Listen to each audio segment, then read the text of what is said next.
Hello, hello, hello, and welcome in. Tonight, I just wanted to chat really quick about the Pluto retrograde and the full moon in Scorpio. So I've got the charts pulled, and I'm just going to unlock my screen so I can see.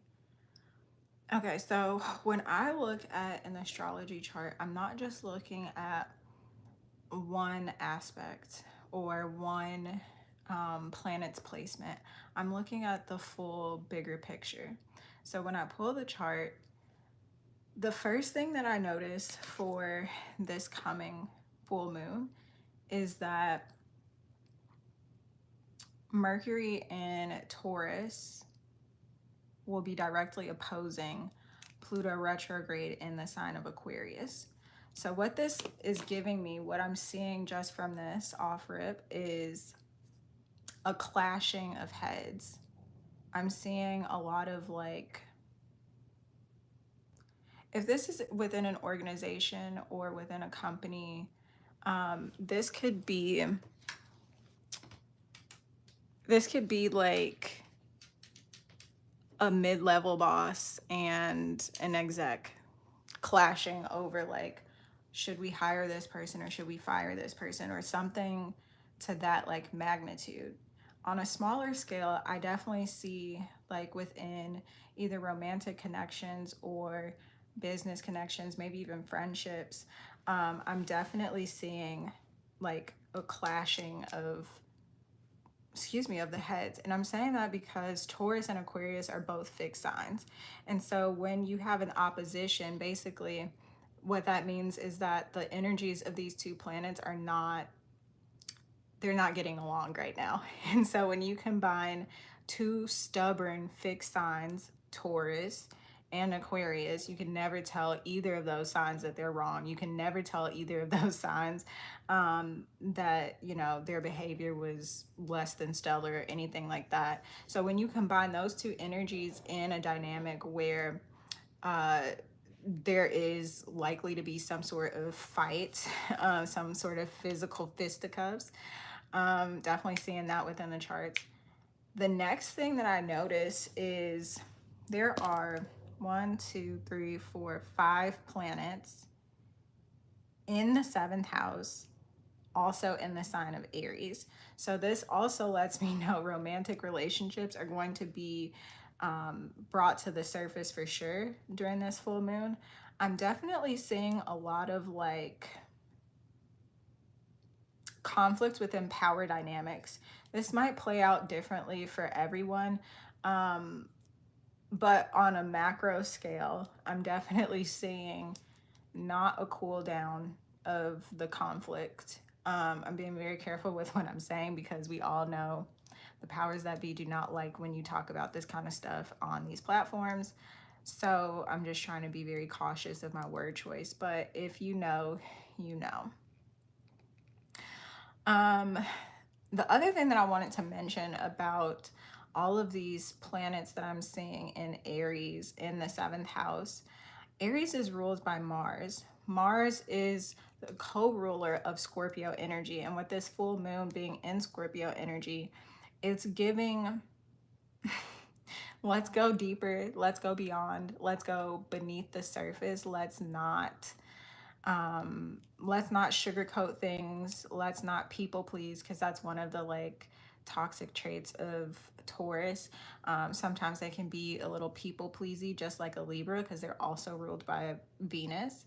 But for them specifically, sometimes it can look like I'm just not going to say anything, or I'm just not going to make a change because I don't want to disrupt what I've got going, even if they know like in the long term this is not really sustainable. They would rather just keep the peace, or do their dirt on the hush and not really address what bigger conflicts might be just beneath the surface. So seeing those two energies oppose each other really makes me believe that there's going to be some sort of like conflict between, if it's not external, this could be internal, like, should I say something or should I just keep the peace? Something like that. The other thing that I'm noticing right away is Mars, the ruler of Aries, is in the sign of Leo in the 11th house for this transit. Coinkadinkly, not really. It's also at the 11th degree. So the 11th house is ruled by Aquarius energy. And Aquarius energy is not just about like being a humanitarian. I recently saw, and I don't remember like what the name of the astrologer was, but I recently saw this astrologer say, if Leo is the superhero, then Aquarius is the supervillain, because Aquarius doesn't really care about the feelings of things. It's not here to coddle or to co-sign. It's here to cut through the bullshit so that in the long term, things can be equal, things can be fair. The 11th house also rules over like our relationships with other people. Like, yes, the 10th house talks about like the public image, but 11th house is more so like community with other people. And so if I'm seeing Mars, the planet of war, aggression, and assertion, domination, if I'm seeing that planet in the sign of Leo, which is a planet that is, or excuse me, a sign that is all about like me, heart-centered thinking for sure, but also like I need to be seen, my perspective, like that's immediately where my brain goes. And so combining those two energies in a house that wants to have community, wants to be, you know, around other people, combining those energies, I definitely see some sort of conflict happening between one individual and like maybe a group of people. So this could look like you and a group of friends are out and something happens within the group and everybody else is like, oh, it wasn't that big of a deal. And you're like, no, but actually I felt some type of way. It hurt my feelings. We need to talk about this. Why was this okay? Why did no one protect me? Why did no one stand up for me? That kind of vibe. I'm also seeing like, again, on a smaller scale, this could definitely be internally, like, you know, somebody said something to me or I saw something that upset me. And instead of me just like being direct about it, me sitting around and like mulling it over or like ruminating about it, that kind of vibe. What else am I saying? There are 3 planets that will be, well, 2 planets and 1 luminary that are in the sign of Taurus as well. So yeah, just seeing more clashing. Like that's the big word that keeps coming through. But I'm not gonna go too deep tonight because I actually am a little tired. But I did want to pull some cards just to see like energetically what could be the deal for our small collective. So yeah, let me cleanse with some Florida water if I can find it.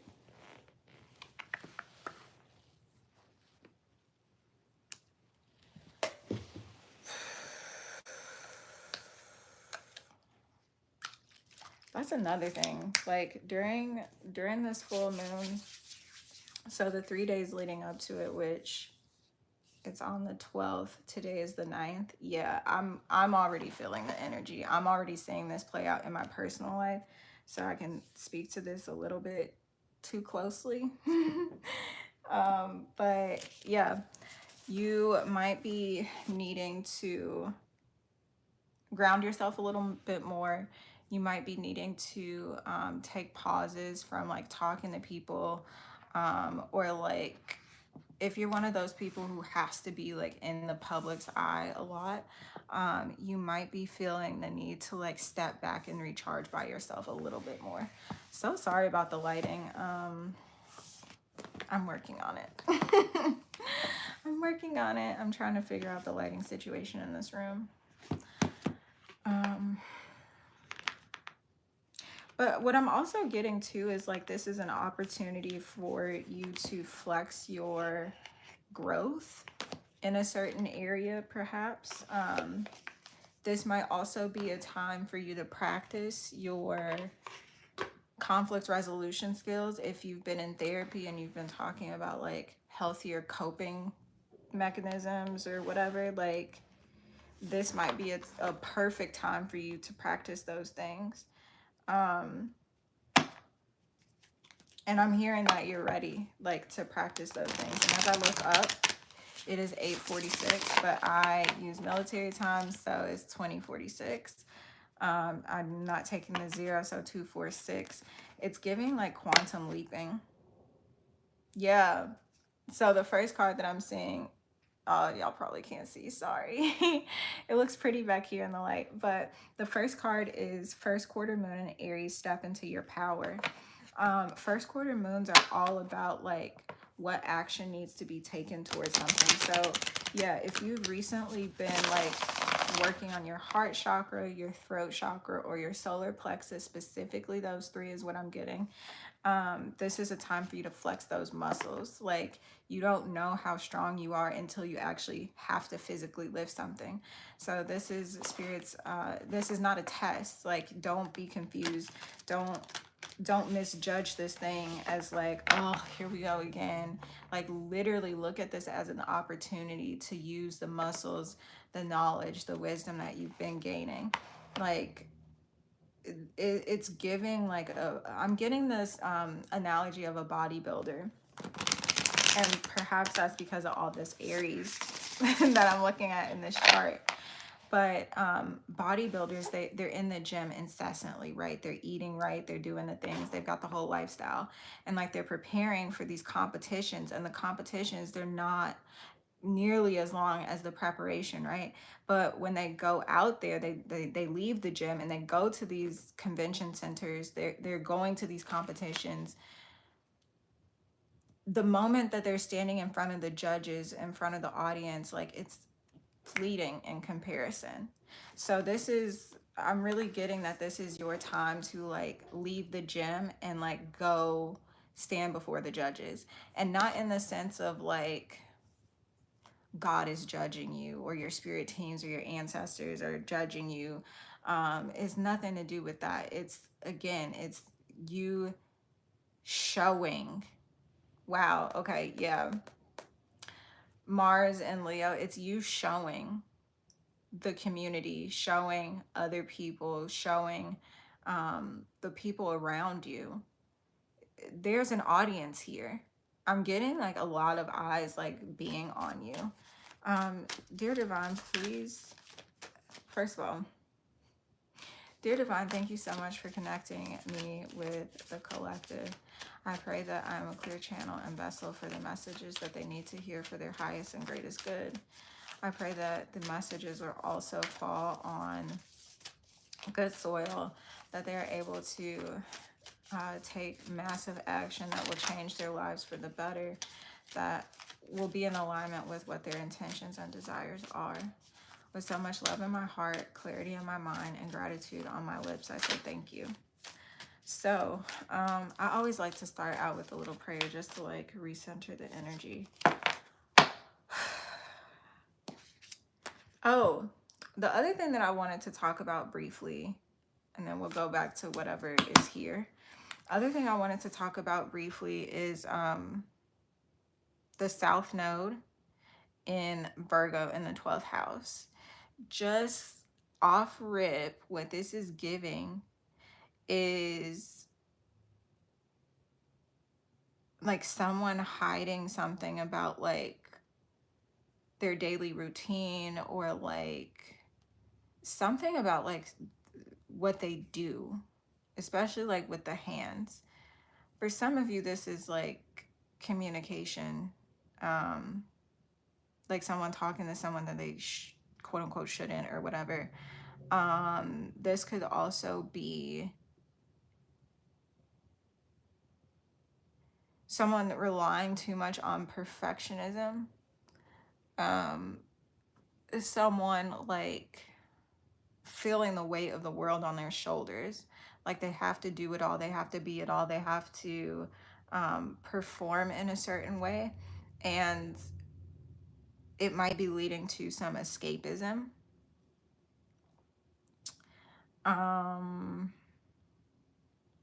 With the North Node and Pisces in the 6th house directly opposing that,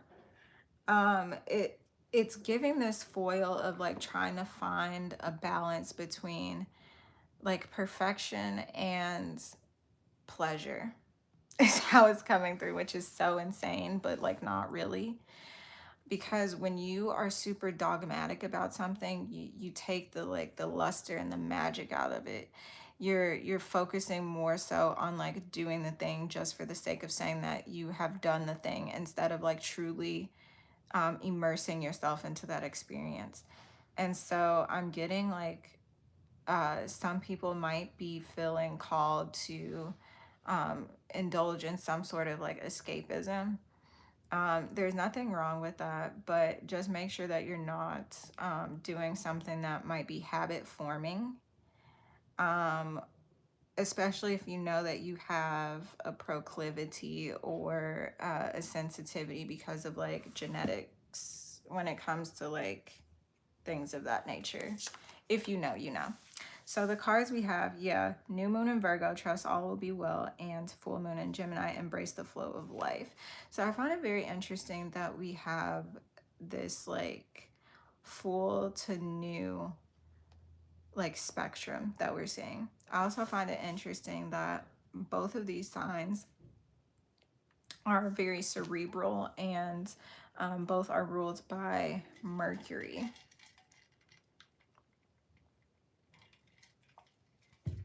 So, as I was saying, with the opposition of Mercury and Pluto, like communication is going to be important, but it's not what you say, it's how you say it is the vibe and the energy that's coming through.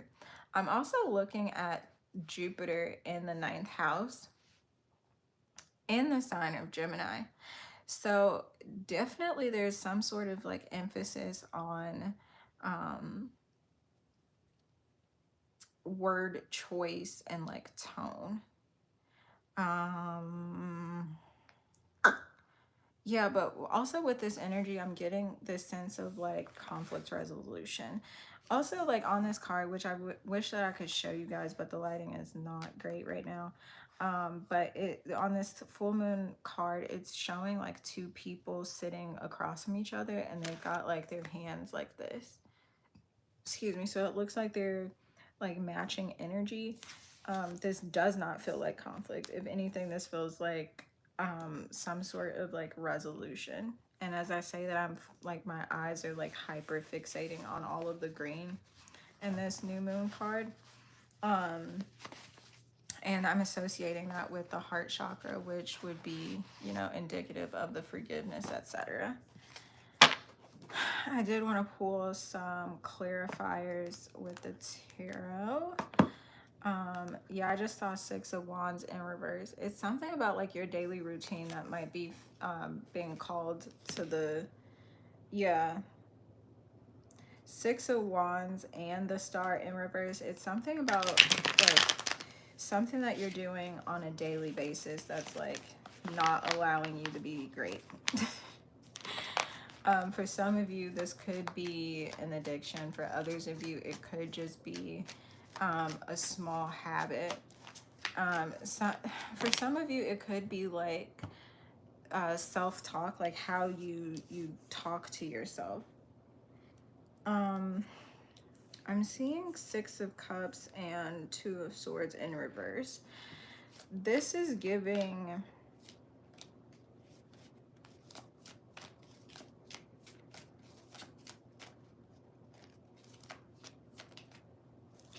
yeah, whatever this conflict is that I'm picking up on, that I'm seeing here, this is not something that's new.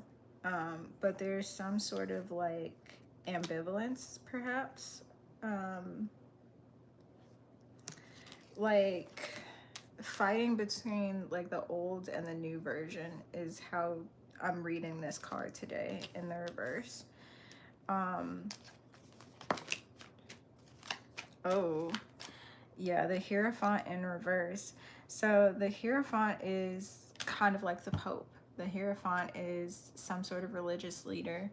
The Hierophant can also represent Taurus energy. It can represent like commitments and doing things by the book, like think rules and like old, big, large standing structures. So when we talk about Pluto retrograde, and I'm talking about how like I see some sort of like dismantling or like cracks in the foundation of big structures, big principalities, big entities. The Hierophant in the reverse is saying like doing something in an unconventional way might be what's needed in this moment. So ooh, this is another message that's coming through just now too. So like if you aren't used to thinking before you speak, or like taking a pause before you finish, like in terms of like flexing the new growth and the new muscles that you've gained, not necessarily from this perspective of showboating for other people, but it's kind of like evidence to yourself of like all of the growth that you've done and the transformation that's occurred. Like it's coming through as like really good, proud energy. Yeah, Nine of Pentacles. Like Nine of Pentacles is all about like being satisfied with yourself and knowing that you know you are on a strong foundation, knowing that you've got scruples, knowing that you've got morals, knowing what you know and being confident about that. I do see the High Priestess in reverse here. So I feel like that's just confirming what I was saying about how like you might not it might not be this thing of like, oh, let me show these people. Like this might be something that's more internal, like something that you need to see for yourself to prove like, okay, I have grown, I have changed, I've evolved, I've done these things. And like, yeah, so on the timestamp I just saw 234. So yeah, there has been some sort of like progression. And with this Gemini energy here too, I'm seeing like Gemini energy is like graduation. That's also how it's come. We have graduation, and we have Ace of Wands here, which is all about like starting something new, something passionate. And like, look at all the orange here on this card. This is sacral chakra for sure. So like being, not only being confident, but being passionate about whatever this is. And again, my eyes are being drawn back to this new moon in Virgo. Trust all will be well. Like all is okay. Even if it's not like the outcome that you might have hoped or expected, like 100% it's okay. Because guess what? Like, okay, they said the thing, they did that thing, it hurt your feelings, it made you upset, whatever, but like, are you still breathing? Yeah, Three of Pentacles. Yeah, I keep forgetting that the light is trash, but on this card, it's like this woman in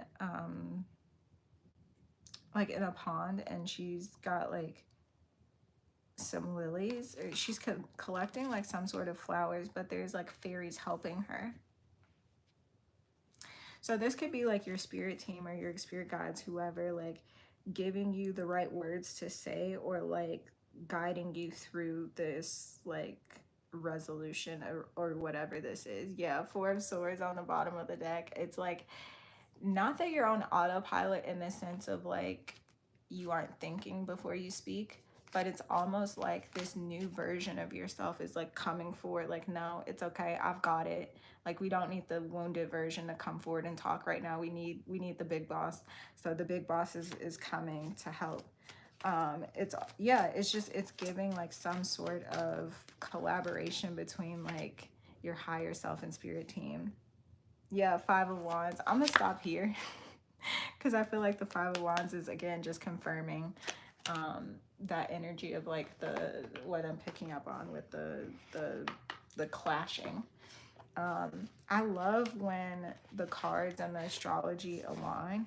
Not that I need per se like the validation, but it's just nice to see that sort of like confirmation, I guess.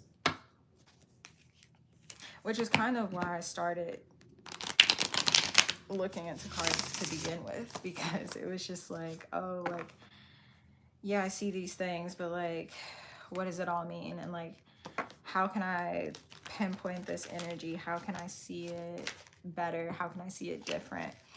So after the cards, I was like, okay, now I'm ready to tackle astrology. Like, what does this mean? And the more that I've just dived in, it's like every time I look at a chart, I see something new. Every time I look at a chart, I see a different perspective, a different way to like interpret things. And I really feel like getting into tarot, into astrology has just like expanded my mind so much more. Speaking of ninth house energy, it's like it's really expanded my mind, and it's helped me to look at things from like other perspectives and other vantage points. Not that I've never done that before, but even more so now, because when I look at a chart, I'm like, okay, it literally feels like me zooming out and looking at everything from like a higher perspective, a different lens, not just like a selfish lens. Not to say that like when you're only looking out for yourself that it's being selfish in terms of like the negative connotation, but I don't know, it's just, it's really helped me to like understand other people's, yeah. We have gratitude here, and it says, may you honor all that you receive. May you honor all that you receive. So yeah, it's giving like expressing. Gemini energy is very prominent in this reading. Virgo energy is very prominent. Taurus was prominent as well. Stretch, may you extend your reach. Yes. Okay, I feel like that is like a beautiful confirmation of what I was just saying, how like this conflict resolution that you're about to go through is like a beautiful display of like the work that you've put in, the effort that you've put into your own healing journey. And whether or not the outcome is necessarily like a win-win for all of the parties involved or even yourself, taking a step back to just like recognize like how you navigated that. There's definitely something different about it. One more card, please, Spirit.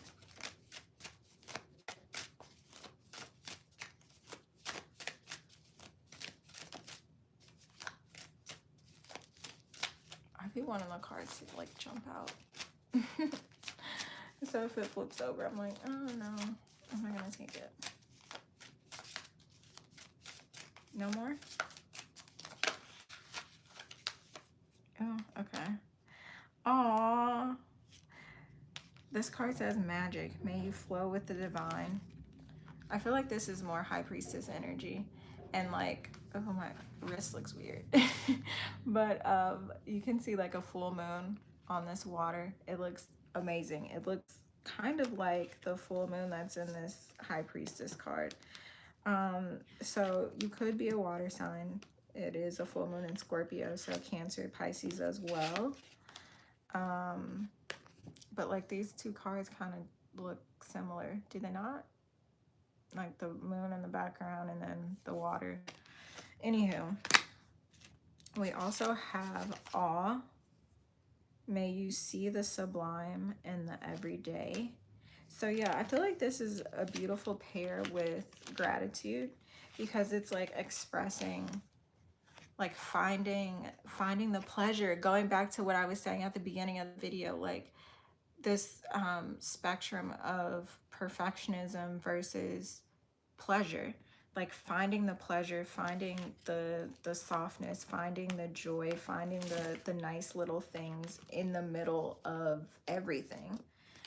Not to say that you have to like be, you know, delusional to the point where like you're in a burning house and you're like, oh yeah, everything's great.